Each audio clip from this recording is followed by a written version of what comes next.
Oh, hello, and yeah, and all of that. I'm not going to say welcome back to the studio because you've already sort of, I'm over here. We've sort of already been here. So I thought I could talk to you about flea marketing within your production. Which means that there's a lot of crap in records, and sometimes you can use some of that crap for creative purposes. I'll show you an example. One typical piece of crap that can be very, very useful is the click track.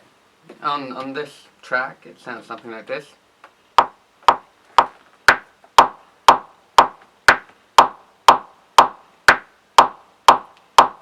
But click track can be a very useful friend, because what you can do with a click track is, if you don't have the drummer is kind of sloppy or all over the place, what you can do is that you can make the click track a bit sexier by maybe putting it through a distortion pedal or a octave pedal perhaps, or a flanger or a delay. So you go,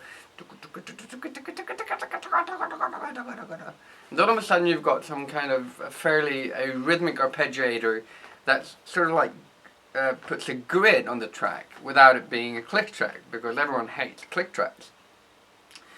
But on this track by Kjetil, he was so kind so that he gave me a sort of guide to what he wanted me to play. And it sounded something like this. Comes after a while. So here you go. And this is, so he wanted me to play like this, and I played like this.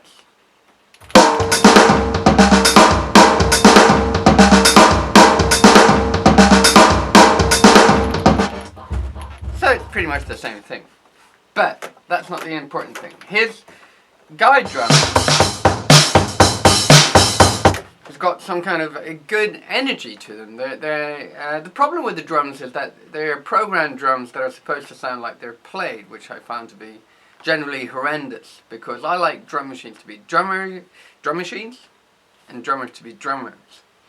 I have never understood the labels on synthesizers where it says oboe,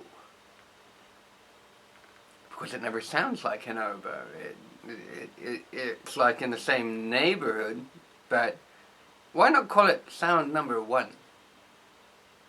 Because it's not an oboe. It doesn't sound like an oboe. Or, I mean, it's just generally horrible.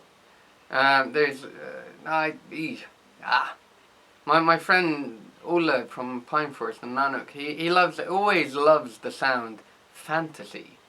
I don't think it's got anything to do with how the sound actually sounds, but he just likes that word. Anyway, so you've got the horrible drums. So I'm drifting a bit.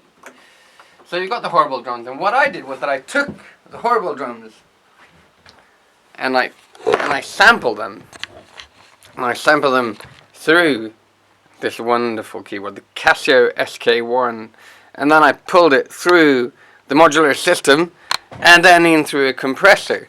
And if you think that it's going to sound terribly cool and everything's going to be like really happening, I will disappoint you, because it doesn't sound that cool. It sounds okay.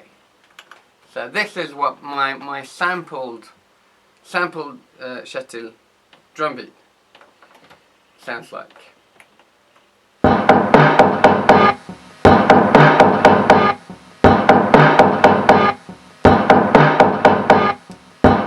Which is all of a sudden very interesting. This, the original, not so interesting, but this has got like good colours in it.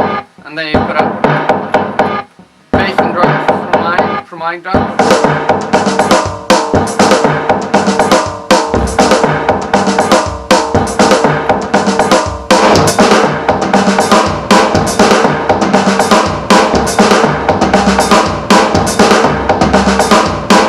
And then all of a sudden you've got like this little flavour of the original idea, but in a grittier way, and it just ties it all together, because you want to have the nice acoustically drummy stuff, But you always want like the contrast. You want the noise and the electronics, because we're not hippies. So we might as well like dump the whole like herb cottage tent thing and just go straight for concrete. Concrete and skyscrapers and stuff. And now we've got a nice blend of, because there's going to be loads of flute on this record. So we need to have some grit and some aggression and all of that to counter part the fluty nice stuff. So there you go. So what Fleamarketing Productions, when people send you files, there's crap in there that you can just fuck around with and use, and it will save you time and money. Or yeah, something like that. There you go. Fleamarketing the files, finding crap in the files that might seem like it's useless and do something good with it. Yes.